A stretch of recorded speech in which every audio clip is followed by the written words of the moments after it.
दर्शकबिन नमस्ते। म महेश टेस्ट मिथिलाको क्रममा आज हामी जनकपुरमा छौँ र जनकपुरमा आज हामीले जुन एउटा सानो प्रयास र एउटा जुन मिथिलाको खानपानलाई कसरी इन्टरनेसनल लेभलमा लग्ने, यसलाई कसरी अझै अगाडि बढाउने जस्तै तपाईँले धेरै क्युजिनहरू भएछ, त्यसै सन्दर्भमा आज हामी आफ्नो अब आदरणीय र सायद आजको दिनमा हामीले इन्ट्रोडक्सनको जरुरी छैन, तर पनि हामी हरेक बेला जब जनकपुर आउँदा सरसित म धेरै मिलेर र एक एक चीजको राय सल्लाह लिएर नै कुरा गर्छु। उहाँ हुन्छ डाक्टर राजेन्द्र विमल सर प्रणाम। प्रणाम। हजुरले भन्नुभएको छ, अब हजुरको भनाइअनुसार हामीले मैथिली क्युजनलाई भोलिको दिनमा इन्टरनेसनल गर्दा हजुरको के कसो र कसरी यसलाई लग्न सकिन्छ सर? र चाहिँ हामीले यसलाई अन्तर्राष्ट्रियकरण गर्नुभन्दा अगाडि केही सूत्रहरू प्रसङ्गमा चर्चा गर्छु। एउटा कुरो त के छ भनेदेखि कि अन्तर्राष्ट्रिय कुरालाई स्थानीयकरण र स्थानीयकरणलाई अन्तर्राष्ट्रियकरणको जुन सूत्र हाम्रो दिमागमा छ, कतिपय राम्रा कुराहरू जुन अन्तर्राष्ट्रिय क्षेत्रमा छन् र कतिपय तिनलाई चाहिँ हाम्रो स्थानीय स्तरमा कसरी ल्याउने र जुन स्थानीय स्तरका कुराहरू छन्, विभिन्न जीवनका विभिन्न आयामको प्रसङ्गमा कुरा गर्दैछौँ, तिनलाई अन्तर्राष्ट्रियकरण कसरी गर्ने। यो हामीलाई थाहा छ, यो खानपानको दृष्टिले नै कुरा गरौँ कि त्यो चाहिँ मिथिलाको आफ्नै एउटा परम्परा रहेको छ र मिथिलाको खानपान पनि अत्यन्त नै सुस्वादी भए पनि अहिलेसम्म त्यसको अन्तर्राष्ट्रियकरण भएको छैन। त्यसमा तीनवटा कुराहरू छन्। एउटा कुरा त के छ भने कि हाम्रा टिपिकल खानाहरूको पहिचान गर्नु, एक, त्यसमा परिष्कार गर्नु, दुई, अर्थात् त्यसलाई चाहिँ अन्तर्राष्ट्रिय स्वादको हिसाबले त्यसमा केही थपघट गर्नुपर्छ, केही पदार्थहरूको इन्ग्रेडियन्ट्सहरूको पनि त्यसमा चाहिँ कसरी थपघट गरेर त्यसलाई चाहिँ बढी डेलिसियस, बढी सन्तोष कसरी बनाउने, त्यो एउटा चाहिँ लिस्ट हो। र त्यसपछि त्यो परिष्कार गरिसकेपछि त्यसलाई विभिन्न क्षेत्रमा गएर जबसम्म टेस्ट गर्दैन मान्छेहरूले तबसम्म त्यो तपाईँको अन्तर्राष्ट्रियकरणको जुन हाम्रो महान सपना छ त्यो पुरा हुँदैन। र त्यसैले यी तीनवटा कुराहरू त महत्त्वपूर्ण छन्। यसको अतिरिक्त के एउटा चाहिँ निवेदन म गर्न चाहन्छु भने यहाँ आफै विज्ञ हुनुहुन्छ र त्यो चाहिँ धेरै सर्वे पनि गर्नुभएको छ। त्यही पनि एउटा व्यक्तिको हैसियतले, मिथिलावासीको हैसियतले मेरा केही धारणाहरू म यहाँलाई बताउँछु। त्यो चाहिँ हेर्नुहोस् है, एउटा 6 महिनाको बच्चोलाई यदि तपाईँले वा 6 वर्षको बच्चोलाई म्याराथन रेसमा एकैचोटि तपाईँले धकेल्नुहुन्छ भनेदेखि त्यसले चाहिँ जित्न सक्दैन। त्यसलाई चाहिँ बिस्तारै ग्रेजुअली हामीले चाहिँ त्यसलाई चाहिँ कसरी त्यो पहिले बढ्छ, कसरी शक्तिशाली हुन्छ, कसरी तेल हामीले मसाज गर्छौँ, त्यसपछि बामे सर्छ, त्यसपछि बढ्छ, त्यसपछि प्रशिक्षित हुन्छ, त्यसपछि जान्छ। त्यसैले धीरे धीरे रे मना धीरे सब कुछ हो, माली सिंचे सौगडा ऋतुआय फल हो। पहिले चाहिँ यसलाई स्थानीय स्तरमा कसरी स्थापित गर्ने, त्यसपछि राष्ट्रिय स्तरमा कसरी स्थापित गर्ने र त्यसपछि चाहिँ अन्तर्राष्ट्रिय स्तरमा कसरी स्थापित गर्ने, यी तीनवटा कुरालाई हामीले ध्यानमा राखौँ। राष्ट्रिय हामीले चाहिँ अहिले ग्लोबलाइजेसनको प्रभावले गर्दाखेरि पनि र अन्य कारणहरू, त्यो चाहिँ राजनीतिक कारणले पनि एउटा दुर्भाग्यपूर्ण अवस्था के भएको छ भनेदेखि मिथिलाकै व्यक्तिहरूले मिथिलाका जुन परिकारहरू छन्, तपाईँले सोध्नुहोस् हामी कहाँका टिपिकल खाना के छन्, त्यो चाहिँ मलाई लाग्दैन त्यो हाम्रा मिथिलावासीमा सबैले जवाब दिन सक्छन्। मेरो धारणा त के छ भने 90%लाई जानकारी छैन कि हाम्रा टिपिकल व्यञ्जनहरू के हुन्। त सबभन्दा पहिले त उनलाई टेस्ट गराउनु पऱ्यो र बताउनु पऱ्यो कि त्यो चाहिँ हेर तिमीले गर्व गर्न सक्नुपर्छ आफ्नो पहिचानमा र यसलाई चाहिँ हामीले त्यसमा ग्लानीको अनुभव नगरौँ, गर्वको अनुभव गरौँ। यो हाम्रो बगिया हो, यतातिर हुन्छ, मधेसतिर हुन्छ भनेर नेपाली भाषीलाई दिँदा पनि लजाउने, विदेशीहरू आउँदाखेरि यहाँ यो हाम्रो लाई हो, यो हाम्रो चुल्लाई हो, यसरी त्यो चाहिँ एउटा हीनताको बोध छ। त्यसबाट हामी माथि आउन सक्नुपर्छ, त्यसको लागि पनि प्रयास हुनुपर्छ। अर्को कुरा के छ भने राष्ट्रिय स्तरमा यसलाई स्थापित गर्ने कुरो छ। त यो एउटा चाहिँ यहाँले अहिले भर्खर हाम्रो कुरा हुँदाखेरि एउटा राम्रो प्रस्ताव राख्नुभयो। यहाँहरू किताब पनि ग्रन्थ पनि यस सम्बन्धमा लेख्दै हुनुहुन्छ र त्यो नेवारी क्विजिन र मैथिल क्विजिन दुइटैलाई मिसाएर एउटा चाहिँ यहाँहरूले सहकार्य गर्ने जुन योजना बनाउनु भएको छ बहुत राम्रो छ। एउटा कुरा बताउनु आवश्यक छ तपाईँहरूले लेख्ने ग्रन्थमा, त्यो के हो भनेदेखि कि अहिले त्यो चाहिँ मिथिलाको होल कल्चरको उपत्यकामा र त्यो पश्चिम नेपाल हाम्रो सम्पूर्ण मिथिलाको हाम्रो इतिहास, नेपालको इतिहास सामाजिक, सांस्कृतिक, ऐतिहासिक, जातीय अन्तर्गुलनको इतिहास, यसलाई चाहिँ कहिले पनि बिर्सनु हुँदैन। हामी कहाँका उपत्यकाको मात्र कुरा गर्ने हो भने यहाँलाई जानकारी छ कि उपत्यकामा हाम्रो गहिरो प्रभाव परेको छ। हाम्रो कल्चरको, हाम्रो इतिहासको, हाम्रो भाषाको, हाम्रा सम्पदाहरूको, स्थूल र सूक्ष्म दुईटै सम्पदाहरूको धेरै प्रभाव परेको छ।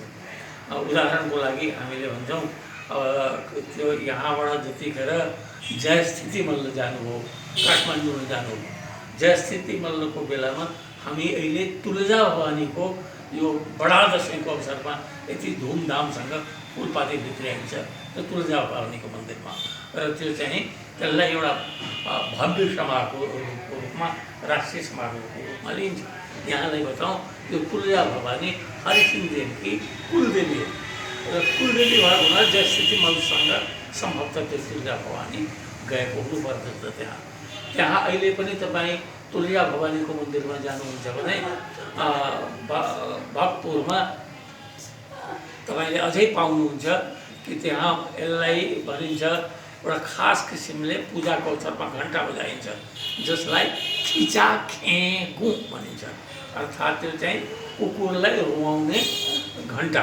त्यसको तात्पर्य के हो भनेदेखि त्यो पूजा गर्न लागेको बेलामा जतिखेर त्यो घन्टा बजाइन्छ त्यतिखेर त्यो एउटा कुकुर कहीँबाट आएर त्यहाँ एउटा बाहिर शिलाखण्ड छ, त्यो शिलाखण्डमा आएर रुन थाल्छ, जोर जोरले कराउन थाल्छ।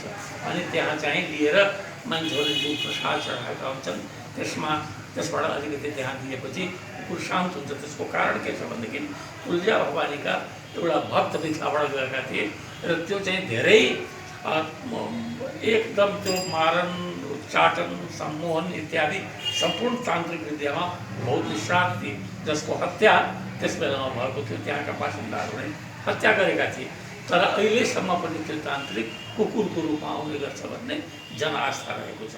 र सम्पूर्ण शासन व्यवस्थालाई, त्यहाँको उपत्यकाको शासन व्यवस्थालाई यहाँलाई थाहा छ, जातिहरूको जुन संस्तरण हामीले देख्छौँ, त्यो विभिन्न जातिहरूको चाडबाड छँदै जातको त्यो जयस्थिति मल्लको बेलामा भएको जयस्थिति मल्लले गरेका हुन्।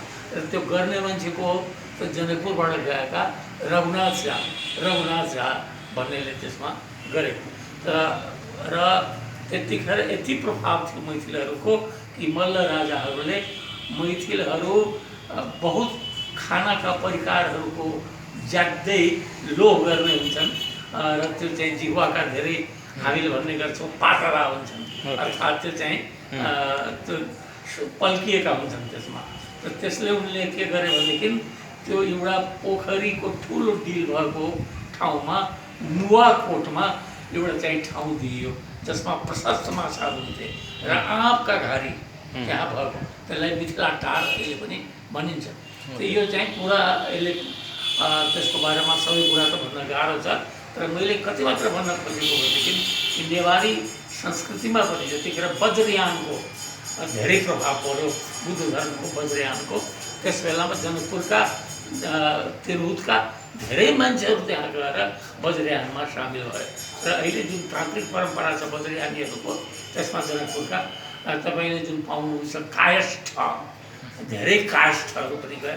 अहिले कायस्थहरू गए, त्यहाँ कायस्थ भएका छन्, त्यहाँको चाहिँ बोली बोल्ने धेरै ब्राह्मणहरू गएका छन्, झाहरू छन्, मिश्रहरू छन्, ठाकुर धेरै मिथिलाका मान्छेहरू गएका छन्, अन्य जातिका मान्छेहरू। नेवार भनेको एउटा जाति होइन, त्यो जातिहरूको समूह हो र विभिन्न ठाउँबाट ती जातिहरू गएका छन्। र जब विभिन्न ठाउँबाट गएका छन् र मिथिलाबाट पनि गएका छन् भनेदेखि मिथिलाका खानाहरू, मिथिलाका परिकारहरू, मिथिलाका व्यञ्जनहरू, मिथिलाका त्यो चाहिँ स्वाद संस्कारहरू नयाँ गएका होलान् भन्न सकिन्न। र त्यसैले त्यो हामीले जब लेख्छौँ, त्यो किताब लेख्छौँ अनि यी सामाजिक सांस्कृतिक अन्तर्गतको जुन इतिहास रहेको छ त्यसलाई पनि स्पष्ट पार्नुपर्छ। र यहाँ राष्ट्रिय स्तरमा स्थापित भइसकेपछि अनि हामीले अन्तर्राष्ट्रिय स्तरको लागि जब प्रयाण गर्छौँ, हामीले लाग्छ मिथिला दुई भागमा बाँडिएको छ। एउटा चाहिँ नेपाल खण्ड छ, एउटा भारत खण्ड छ। यहाँले अहिले भर्खर भन्नुभयो, मलाई खुसी लाग्यो, मेरो मनमा पनि थियो। 3 ठाउँमा कमसेकम बिहारमा त्यो चाहिँ तपाईँको प्रदर्शनी हुनुपर्दछ र त्यसपछि अरू ठाउँको बारेमा सोचौँ। एउटा पटनामा राजधानी भएको हुनाले, अर्को दरभङ्गामा, अर्को चाहिँ मधुबनीमा, 3 ठाउँमा चाहिँ यिनीहरूको हुनुपर्छ र त्यसमा मल्लहरूको पनि जानुपर्छ, मल्लहरूको पनि। र मलाई लाग्छ त्यस बेलामा सर म छिट्टै यो प्रोग्राम लिएर जमशेदपुर टाटा त्यहाँबाट पनि इन्भाइट आएको छ, त्यहाँ पनि म गइरहेको छु। हो एकदम बधाई छ। मैले तपाईँ बहुत इन्टेलिजेन्ट जिनियस मान्छेको फिल्डको र त्यहाँ टाटामा पनि धेरै छन्, झारखण्डमा पनि धेरै मैथिलहरू छन्। राँची त गढै छ, त्यहाँ टाटा राँची गढै हुन् यिनीहरू, झाडिया गिरिडी इत्यादि धेरै ठाउँमा मैथिलहरू छन्। कहाँ छैन त त्यो चाहिँ त्यसलाई त्यो पहिले अहिले दरभङ्गातिर गरौँ, बिहारमा गरौँ, त्यसलाई झारखण्ड पनि जाँदै हुनुहुन्छ। त्यसले हामीले दिल्लीमा पनि जाउँला, हामी राजधानी भएको हुनाले अरू ठाउँमा पनि जाउँला, एसियन कन्ट्रिजहरूमा पनि जाउँला। त यो चाहिँ धीरे धीरे मना धीरे सब कुछ हो, माली सिंचे सौघडा ऋतु आए फल हो। जब अपर्चुन मोमेन्ट आउँछ त्यस बेलामा यसले पिकअप लिन्छ, किनभनेदेखि त्यसमा शक्ति छ। हाम्रो विजयमा जुन शक्ति छ, सामर्थ्य छ, हामीले बताउन नसकेको मात्रै गर्व साथ मलाई बहुत गर्व लागेको छ। तपाईँ जस्तो नौजवान मान्छेहरू यस क्षेत्रमा आउनुभएको छ र मिथिलाको जुन एउटा मिथिलाको संस्कृतिको जुन सबभन्दा महत्त्वपूर्ण घटकहरूमध्ये को हो यो चाहिँ भोजन। यहाँ चाहिँ 56 प्रकारको भोजनको कुरा गरिन्छ। तपाईँले 156 प्रकार देखाइदिनु भयो यसको टिपिकलिटी र अझ 200 को कुरा पनि गर्दै हुनुहुन्छ। त यो चाहिँ मलाई बहुत गर्व लागेको छ। मेरो सम्पूर्ण मङ्गलकामना, त्यो चाहिँ शुभकामना र सम्पूर्ण सहयोग मतिरबाट। कुनै किसिमको यदि इन्टेलेक्चुअल कामको, लेखपढको कामको आवश्यकता पर्छ भनेदेखि म पनि सघाउँछु।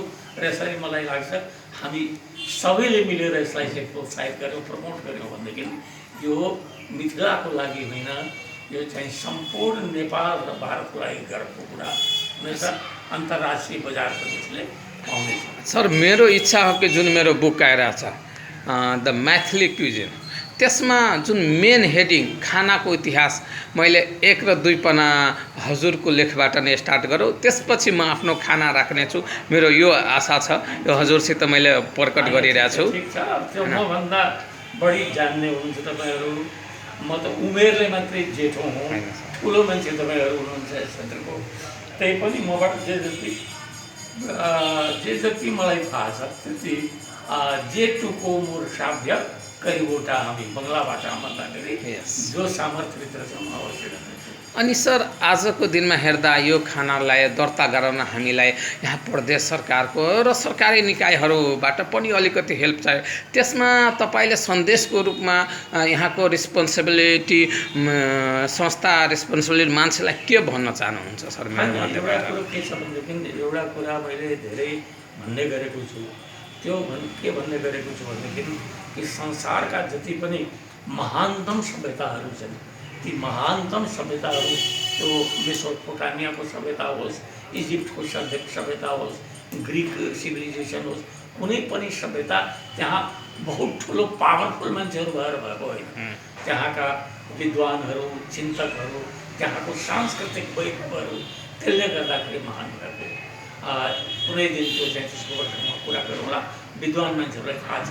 त्यसैले एउटा कुरा कि राज्य सत्तामा भएका व्यक्तिहरूले पनि के बुझ्नुपर्छ भनेदेखि कि हामीले कुन पार्टीले जित्यो र कुन पार्टीको सरकार यहाँ छ त्यसले संसारमा हाम्रो गौरव प्रवृत्ति हुने छैन।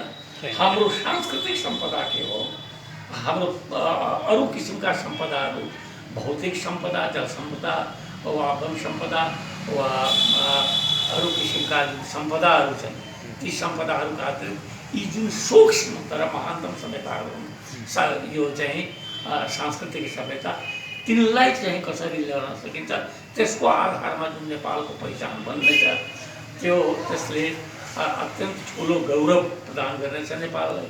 त्यसैले नेपालका सत्तासीनहरूले के कुरा बुझ्नुपर्छ भनेदेखि यो चाहिँ मिथिलाको मात्रै होइन, यो मिथिला भूमिबाट जहाँबाट यो अभियान तपाईँले सुरु गर्नुभएको छ त्यो भूमि नेपालको पार्ट हो, नेपाली भूमि हो भनेर बुझ्नु पर्यो। सीता मिथिला नन्दनी मात्रै होइन, जनक नन्दनी पनि हुन्। मिथिलाको संस्कृति नेपालको संस्कृति पनि हो। त्यो यसलाई बुझेर हामीले यसको मर्मलाई बुझेर यदि हाम्रा यी सत्तासीनहरूले यसलाई प्रमोट गरे भनेदेखि मलाई लाग्छ, मलाई बहुत खुसी लाग्नेछ कि हाम्रा सत्ताधारीहरूमा पनि सांस्कृतिक चेतना आएको छ, आफ्नो राष्ट्रप्रतिको एउटा गर्वको भावना आएको छ र कसैले यसको समृद्धिमा कसरी योगदान दिने, यो चाहिँ समृद्ध नेपालको कुरा हामीले गर्ने। तर यी समृद्धि दिने जुन कुराहरू छन् संसारका मान्छेहरूलाई जुनको माध्यमले पनि हामी यहाँ कसरी इन्भाइट गर्न सक्छौँ, कसरी आकर्षित गर्न सक्छौँ र कसरी पर्यटन उद्योगमा पनि सृष्टि बाँध्नु सक्छौँ इत्यादि कुराहरू मैले भन्नै नपर्ने हो। अनि धेरै कुराहरू छन्, यी चाहिँ बुझ्नुपर्छ जो सत्ताको शिखरमा आसीन हुनुहुन्छ। त्यसले स्थानीय सरकारदेखि लिएर प्रादेशिक सरकारदेखि लिएर त्यो सङ्घीय सरकारसम्म मेरो अनुरोध के छ भनेदेखि यसलाई प्रमोट गरियोस् र यो चाहिँ ठुलो उपलब्धि हुनेछ। सर अहिले मैले अब हामी काठमाडौँ जाँदा काठमाडौँबाट त्यहाँबाट मान्छेहरू हेर्छु हरेक होटलमा नेवारी थाली छ, तर अब हामी जनकपुरमा आउँदा पनि मिथिला थाली होटलहरूमा छैन। त्यसमा तपाईँलाई के कसो लाग्छ यदि भोलिको दिनमा हामी मिथिला थाली जुन होटल उपयुक्त छ त्यसलाई एज पर जुन बाहिरको गेस्टहरू पाहाडबाट आएको यो जेठाबाट आएको त्यसलाई मिथिला थाली खुवाए कस्तो होला?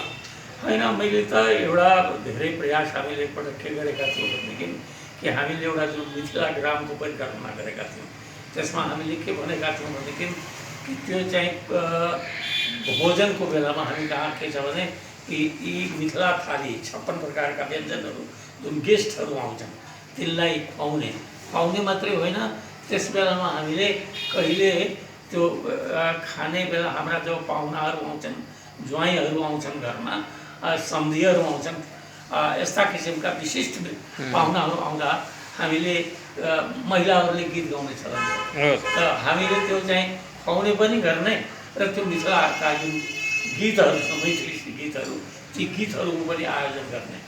हामी कहिले त्यो चाहिँ उनलाई झिझिया नृत्य देखाउने खाने बेलामा, कहिले हामीले उनलाई त्यो चाहिँ सल्हेसको नाच देखाउने, कहिले जङ्गली बादशाह देखाउने, विभिन्न थरीका नाचहरू छन्। मलाई लाग्छ यदि तपाईँले त्यसलाई